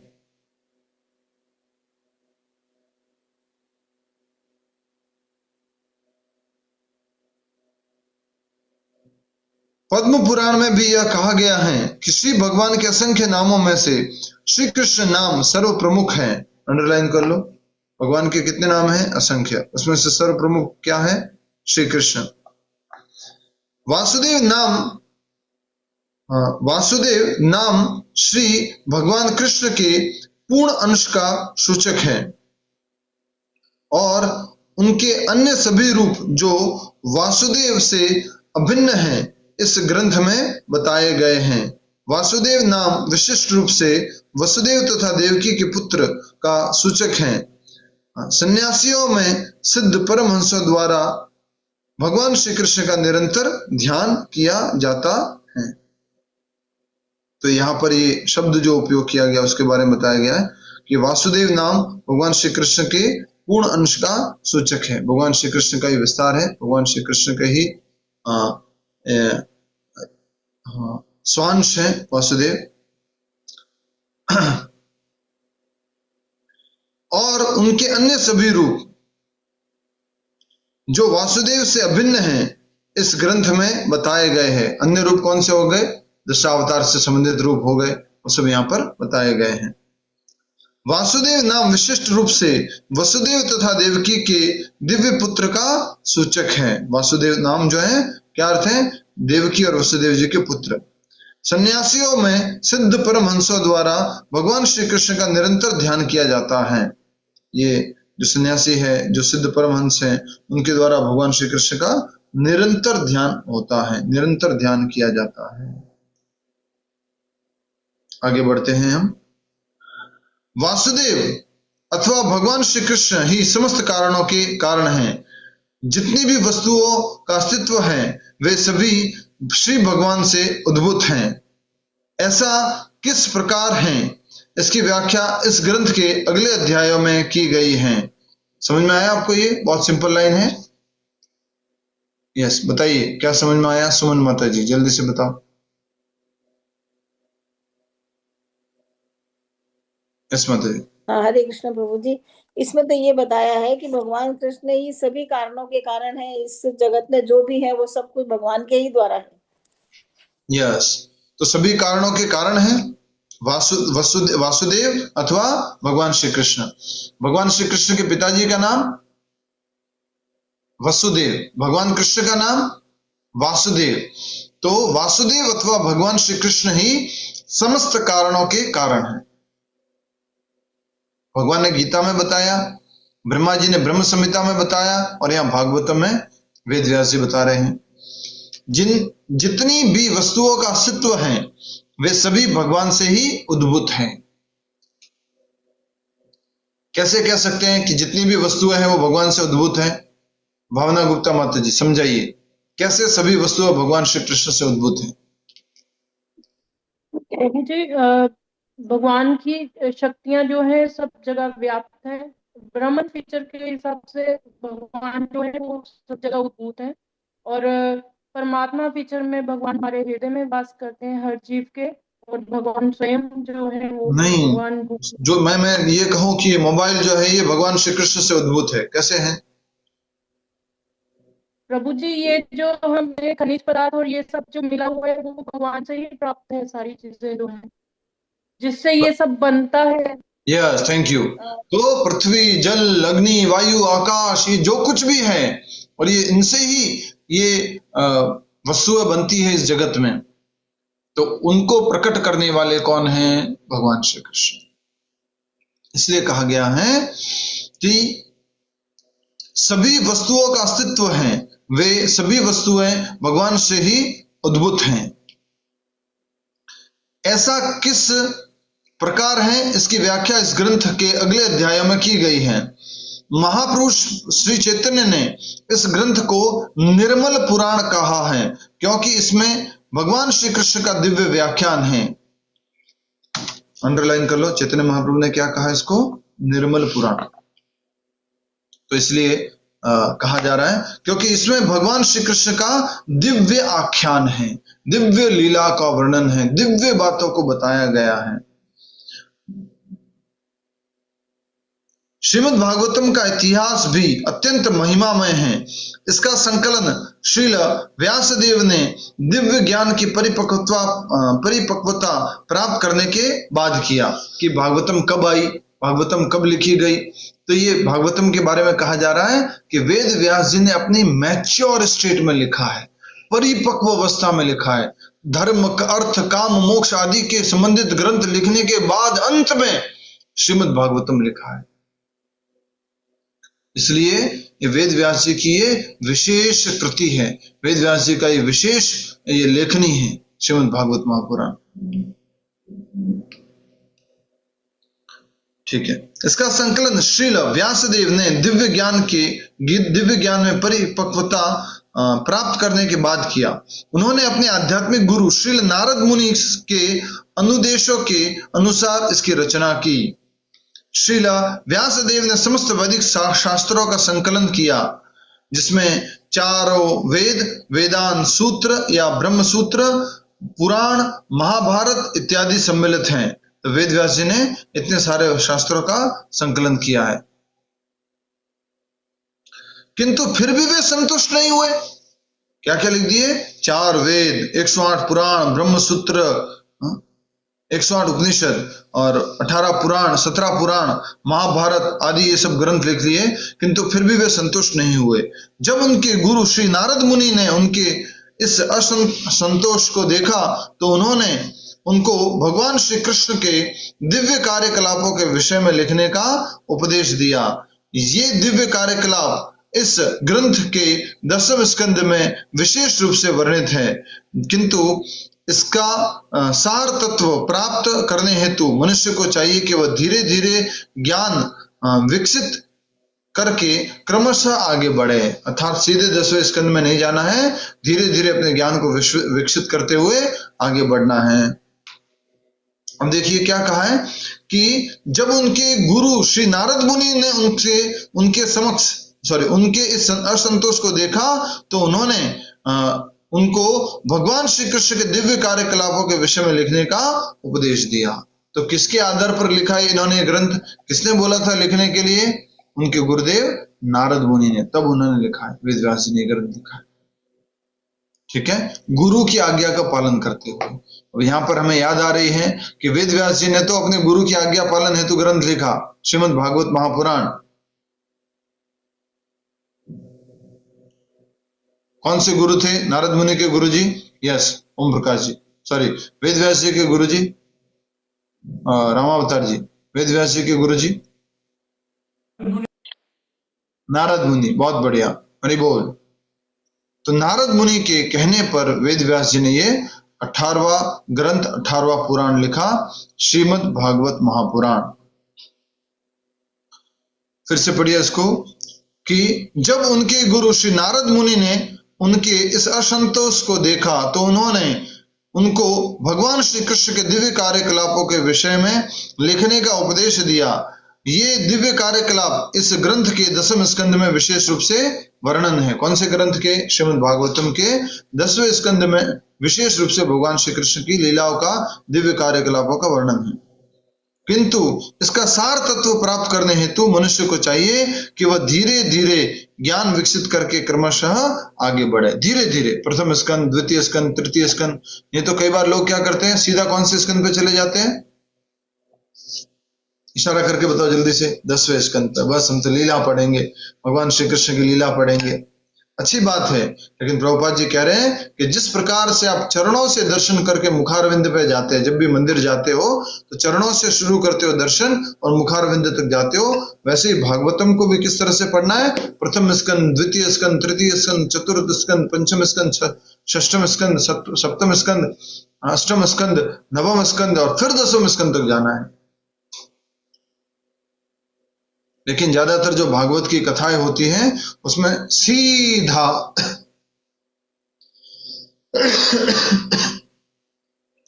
बिना अधिक चर्चा किए अन्य स्कंदों की 10वें स्कंद तक चले जाते हैं। तो प्रभुपाद जी ने यहां कहा है कि आप अंडरलाइन कर लो, किंतु इसका सार तत्व प्राप्त करने हेतु मनुष्य को चाहिए कि वह धीरे धीरे ज्ञान विकसित करके क्रमशः आगे बढ़े। एक साथ आगे नहीं बढ़ना है, एक साथ सीधा 10वें स्कंद पर नहीं पहुंच जाना है। ठीक है, अगला वाला पैराग्राफ, इसका तात्पर्य बड़ा है प्रथम श्लोक का, हमें अच्छे से करना है। समझ में आ रहा है सबको? Yes, no? ठीक है, थैंक यू।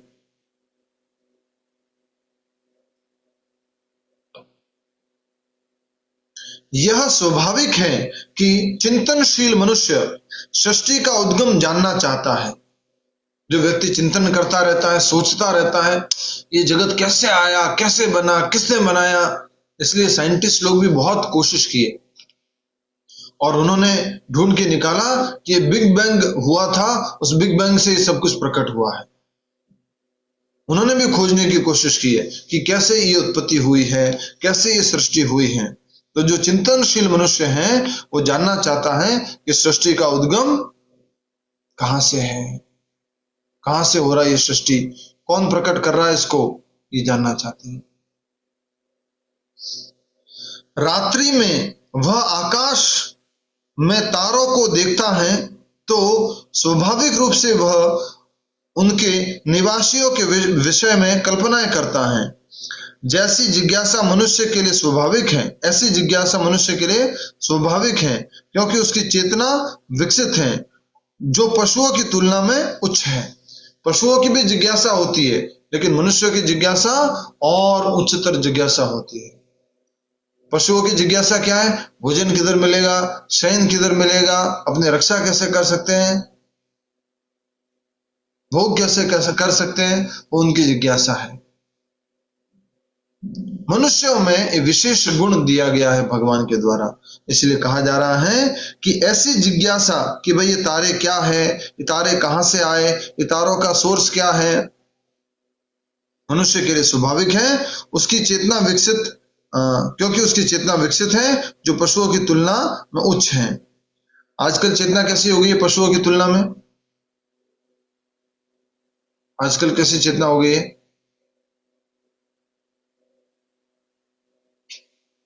इशारा करो, निम्न हो गई है। कैसे निम्न हो गई है?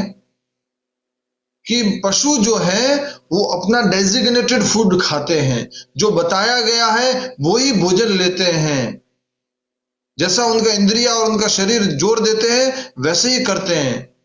लेकिन मनुष्य क्या करता है? अपने जीवन की अंदर, मनुष्य जीवन में जो विशेष गुण मिला है वो क्या है? बुद्धि का गुण। उसका दुरुपयोग करके दूसरों का भोजन करता है, दूसरों को अलग अलग प्रकार से कष्ट पहुंचाता है और पशु से भी अधिक निम्न जीवन जीता है।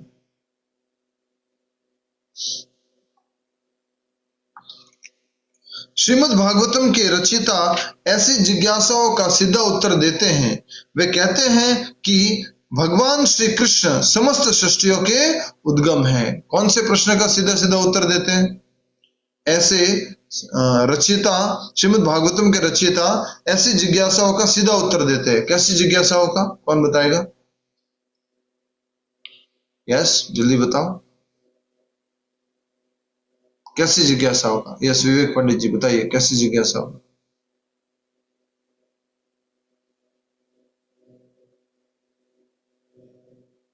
सृष्टि का उद्गम कैसे हुआ? हाँ, सृष्टि का उद्गम कैसे हुआ?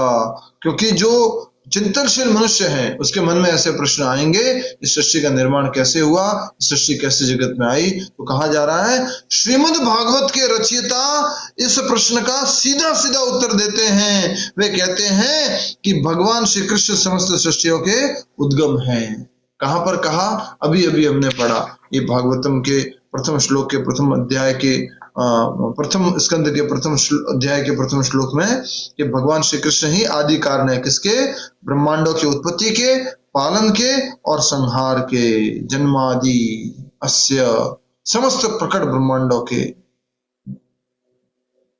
भगवान श्री कृष्ण कारण है। तो अगर आपसे कोई प्रश्न पूछे कि सृष्टि कैसे आई, ये पूरा का पूरा क्रिएशन कैसे हुआ, तो आप क्या उत्तर देंगे? सीधा से सीधा, भगवान श्री कृष्ण ने प्रकट किया है, भगवान श्री कृष्ण ने बनाया है, लिखा हुआ है। वे कहते हैं भगवान श्री कृष्ण समस्त सृष्टियों के उद्गम हैं। वे न केवल ब्रह्मांड के सृष्टता है या सृष्टा है, वरन उसके संहार करता भी हैं। कौन? भगवान श्री कृष्ण। इसलिए वो स्वराट है। इस दृश्य जगत की उत्पत्ति भगवान श्री भगवान की इच्छा से किसी काल में होती है, कुछ काल तक इसका परिपालन होता है और तब उनकी ही इच्छा से इसका संहार किया जाता है। इस दृश्य जगत की उत्पत्ति किसके कारण होती है? भगवान के कारण। कुछ समय तक इसका पालन होता है, वो किसके कारण? भगवान के कारण। और तब उनकी इच्छा से इसका संहार किया जाता है, खत्म हो जाता है संसार। हमारे से पूछा जाए कि क्या आपको लग रहा है संसार खत्म होगा, तो हम तो क्या बोलेंगे सीधा सीधा? नहीं नहीं, अभी कहाँ खत्म होना है, अभी तो करोड़ों सालों से चलता आया, आगे भी चलेगा, खत्म कैसे हो जाएगा? यहां बता रहे हैं कि भगवान श्री कृष्ण ही जो है समस्त ब्रह्मांडों के सृष्टि करता है, उनके पालन करता है और उनके संहार करता भी है। वे न केवल ब्रह्मांड के सृष्टा वरन उसके संहार करता भी है। इस दृश्य जगत की उत्पत्ति श्री भगवान की इच्छा से किसी काल में होती है, कुछ काल तक इसका परिपालन होता है और जब उनकी ही इच्छा से इसका संहार किया जाता है। अतएव समस्त जागतिक कार्यों के पीछे उनकी परम इच्छा रहती है। निसंदेह ऐसे अनेक नास्तिक हैं जो सृष्टा पर विश्वास नहीं करते, किंतु वे अल्प ज्ञान के कारण ऐसा करते हैं। अल्प ज्ञान के कारण सृष्टा पर विश्वास नहीं करते। उदाहरणार्थ, आधुनिक विज्ञानी ने अंतरिक्ष उपग्रह बनाए और जिन्हें किसी न किसी युक्ति से बाह्य आकाश में प्रेषित किया जाता है और दूर बैठे विज्ञानी के निर्देश से कुछ काल तक आकाश में उड़ते रहते हैं। इसी प्रकार असंख्य तारों तथा ग्रहों से युक्त समस्त ब्रह्मांड भगवान श्री कृष्ण की बुद्धि द्वारा नियंत्रित होते हैं। समझ में आया आपको? थोड़ा सरल है। सीता सुंदरी माता जी, समझ में आया कुछ?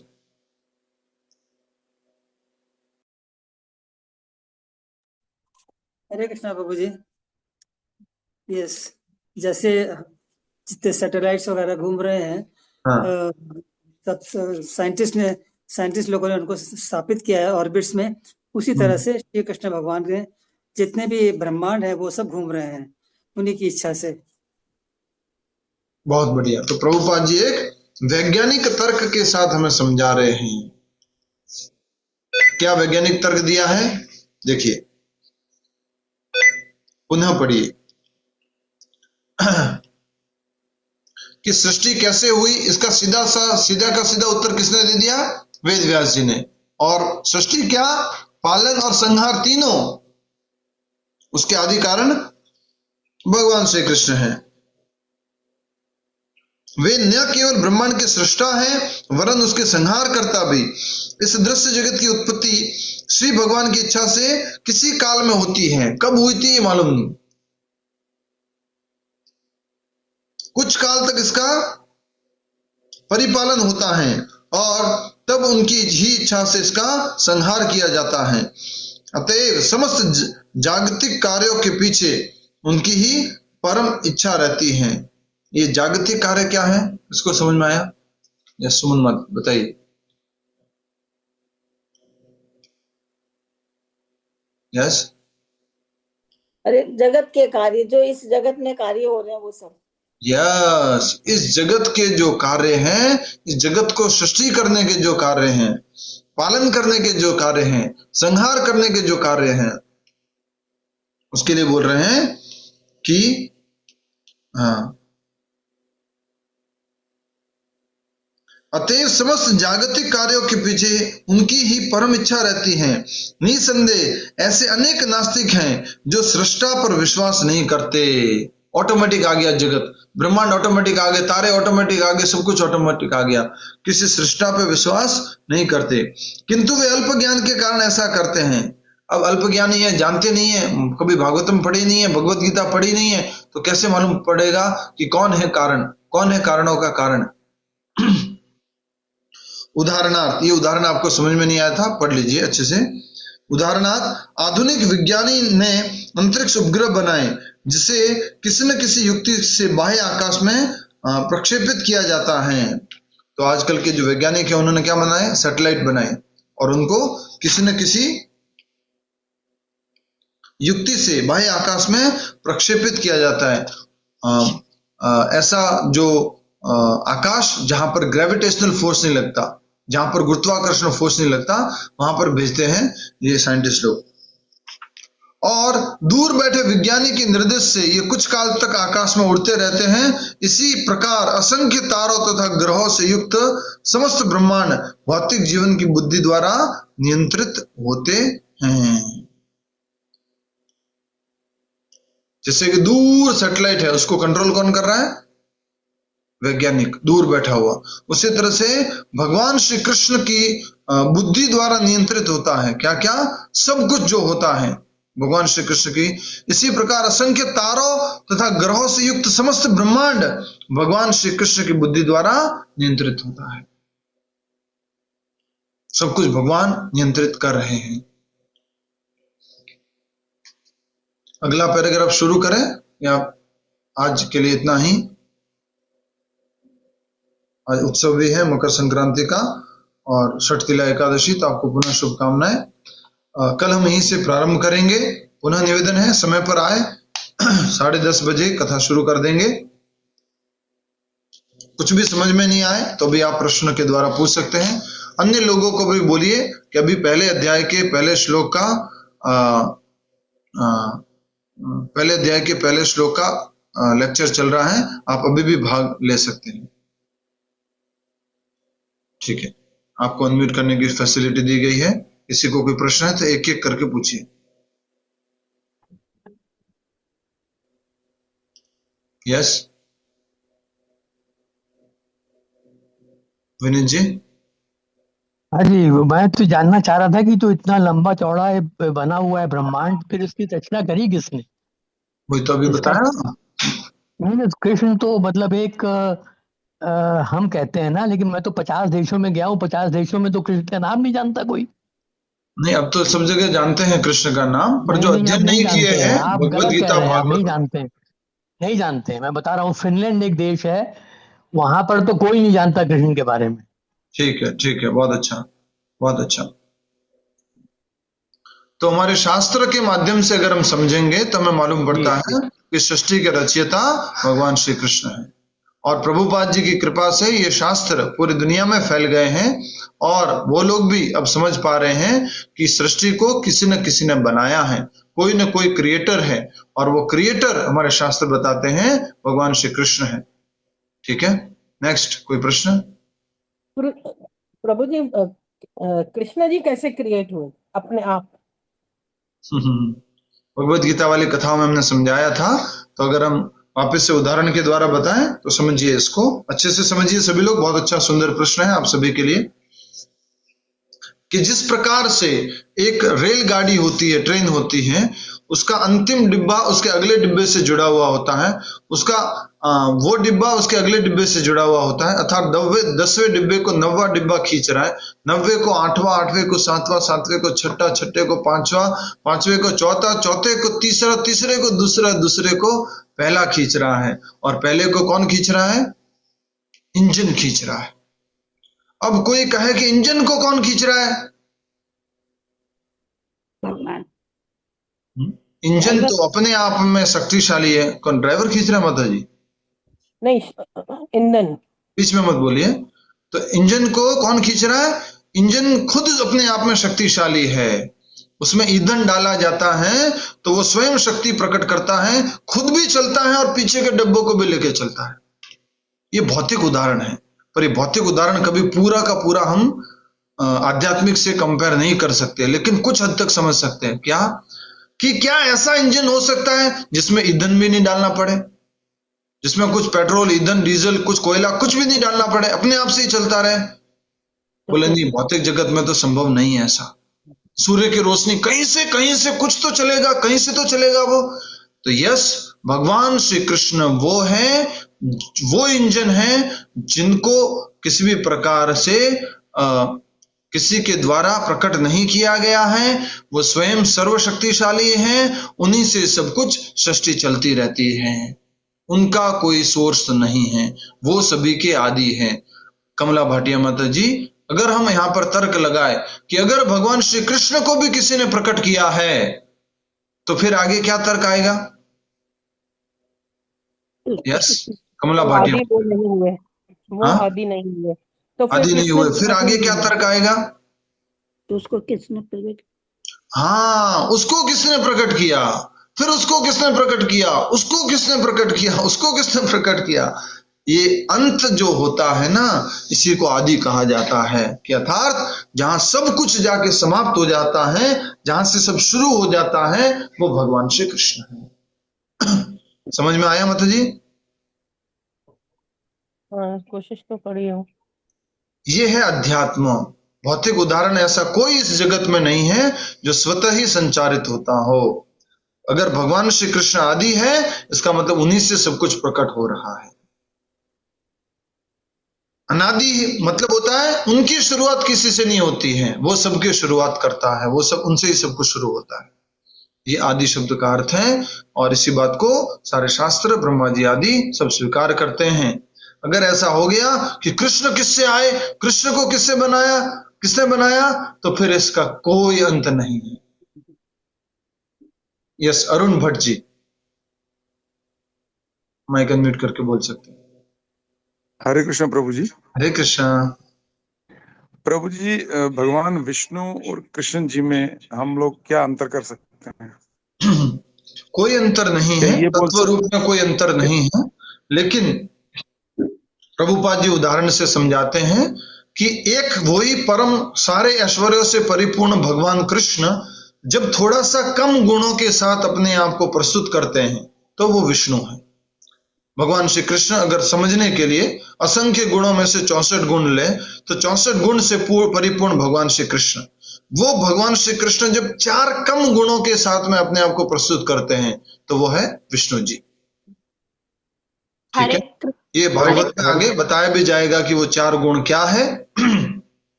सॉरी टू इंटरप्ट यू, दिया गया है जी। क्षमा चाहता हूँ, आपने जैसे भी उत्तर दिया कि भाई जब उनके गुण जो कम गुण होते हैं तो उसको परिपूर्ण करने के लिए जो है फिर वो इनकारनेशन होती है, तो कहीं कहीं पे करने के लिए नहीं, अपने आप को कम गुणों के साथ में जब उनको प्रस्तुत करना है तो वो एक ऐसा विस्तार करते हैं अपना। एक ही व्यक्ति है, जैसे प्रभुपाद जी उदाहरण देते हैं कि हाईकोर्ट का जज घर में है और घर में वो हाईकोर्ट का जज बैठा हुआ है, सब कुछ कर रहा है, सब कुछ है, लेकिन वो जब हाईकोर्ट में जाता है तो नियमबद्ध तरीके से वो रहता है। वहां पर क्या भाषा उपयोग करनी है, कैसे व्यवहार करना है, कैसे आदेश देना है, सब वो पालन करता है। तो घर में जो बैठा हुआ हाईकोर्ट जज, उसको तुलना की गई है भगवान श्री कृष्ण से। वही हाईकोर्ट का जज जब अपने हाईकोर्ट में चला जाता है तो उसको तुलना की गई है विष्णु जी से। हरे कृष्णा प्रभु जी। माता जी उनसे एक बार पूरा कर ले। अरुण जी समझ में आया? हरे कृष्ण प्रभु जी, मैं ये समझ तो गया प्रभु जी, लेकिन ऐसा फिर वर्णन पुराणों में या वेदों में क्यों ऐसा आता है जहाँ पे भगवान विष्णु स्वयं कहते हैं कि मेरे पूर्ण रूप भगवान कृष्ण जो गोलोक धाम में निवास करते हैं, तो ये इस सेंटेंस का क्या मीनिंग हुआ? इसका अर्थ यही है कि मैं जो हूं, मेरा पूर्ण रूप, मैं अभी जो 4 कम गुणों के साथ आपको दिख रहा हूं, मेरा जो पूर्ण रूप है वो कृष्ण है। अलग मत समझिए आप। वही जब हाईकोर्ट का जज वापस घर चला गया तो वो कौन सा हो गया? वो घर वाला हो गया। सेम पर्सन है, अलग अलग नहीं। एक ही व्यक्ति अपने आप को विस्तार कर रहा है। शिव जी भी भगवान श्री कृष्ण है, और थोड़ा 5 गुण कम कर लो, वो शिव जी रूप में आ जाते हैं। हरे कृष्ण प्रभु जी, हरे कृष्ण। अब ये संशय दूर हो गया। जी जी, बहुत सुंदर। ये आपने जो शब्द बोला ना कि वो मेरा रूप कृष्ण रूप है सभी गुणों वाला, यस, वो मेरा ही रूप है, वो मैं ही हूं, वो कहना चाह रहे भगवान। यस, पूर्विका माता जी बोलिए। प्रभु जी, हम तो आध्यात्मिक लोक से ही आए हैं, लेकिन फिर भी क्यों भगवान भौतिक जगत बनाया? मतलब हम भगवान के पास ही थे ना, फिर क्यों हम यहाँ भौतिक जगत क्यों बनाया प्रभु जी? हमने भगवान से स्वतंत्र होकर के, इंडिपेंडेंट होकर के भोग की इच्छा की, इसलिए भगवान ने भौतिक जगत बनाया। लेकिन हम तो भगवान के पास ही थे ना, फिर भी हमारी स्वतंत्रता है। जैसे कि अभी आप क्लास में बैठे हुए हैं और क्लास में बैठे बैठे मैं कह रहा हूँ क्लास अटेंड करो, ध्यान से सुनो, ध्यान से सुनो। आपकी स्वतंत्रता है कि आप अपना मोबाइल उठा के आराम से कुछ व्हाट्सएप कर सकते हो, चाय पी सकते हो, बिस्किट खा सकते हो, नाश्ता कर सकते हो, आपकी स्वतंत्रता है। भगवान के साथ हम प्रेमा भाव में थे, विशेष रूप से उनके साथ जुड़े हुए थे, लेकिन फिर भी हमने अपनी स्वतंत्रता का दुरुपयोग किया। अब हम फिर भगवान के पास गए तो फिर ऐसा इच्छा नहीं आएगी ना? फिर ऐसी इच्छा नहीं आएगी। प्रभुपाद जी बोल रहे हैं, भगवान कृष्ण बोल रहे हैं, यद गत्वा न निवर्तन्ते तद धाम परमम। कुछ जीव, 2 प्रकार के जीव होते हैं। एक होते हैं नित्य मुक्त, जो कभी भौतिक जगत में नहीं आते। एक होते हैं नित्य बद्ध, जो बद्ध अवस्था से साधना करके, भक्ति करके फिर भगवत धाम को जाते हैं। जो हमारा फॉल डाउन हो जाता है वो ये बद्ध है, जीव है। शर और अक्षर हमने पढ़ा था गीता में। यस, रश्मि माता जी। हरे कृष्णा प्रभु जी। प्रभु जी, जो एक वो जय श्री कृष्ण चैतन्य प्रभु नित्यानंदा श्री अद्वैत, जो श्री अद्वैत यहाँ पे वर्ड यूज कर रहे हैं, क्या वो वही अद्वैत प्रभु हैं जो उन्होंने भूमिका में एक्सप्लेन किया हुआ है? यस, अद्वैत प्रभु जो कि चैतन्य महाप्रभु को आमंत्रित किए थे इस जगत में, शालिग्राम जी को गंगा जल से अभिषेक करके और तुलसी जी को अर्पण करके भगवान श्री कृष्ण का आह्वान किए थे, जो महाविष्णु और सदाशिव का सामूहिक अवतार है। ओके, थैंक यू प्रभु जी। हरे कृष्ण। हरे कृष्णा प्रभु जी। जी माता जी। मतलब कि अविनाश माने क्या होता है, मीनिंग इसका मतलब माता जी? इसमें लिखा है ना, प्रत्यक्ष पूर्ण अंश यह अविनाश यह। अविनाश का लिखा, पूर्ण अंश या विभिन्नांश लिखा है ना माता? हाँ, अविनाश। इसका मतलब क्या हुआ, मीनिंग? अंश हो गया साक्षात सीधा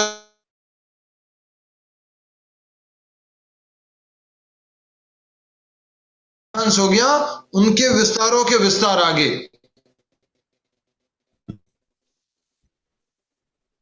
हम सब लोग विभिन्नांश में आते हैं, हम भगवानांश।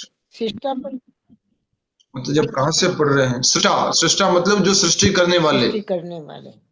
जी मतलब ठीक है प्रभु, थैंक यू। धन्यवाद। सृष्टि करे प्रभु जी, वो ऐड करने वाला लिंक नहीं मिला अभी।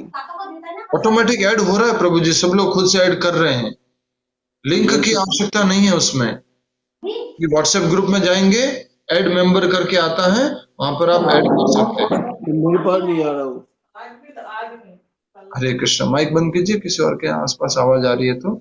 अभी हम सब लोग मिलकर के सामूहिक रूप से जाप करेंगे और जाप करके उसके बाद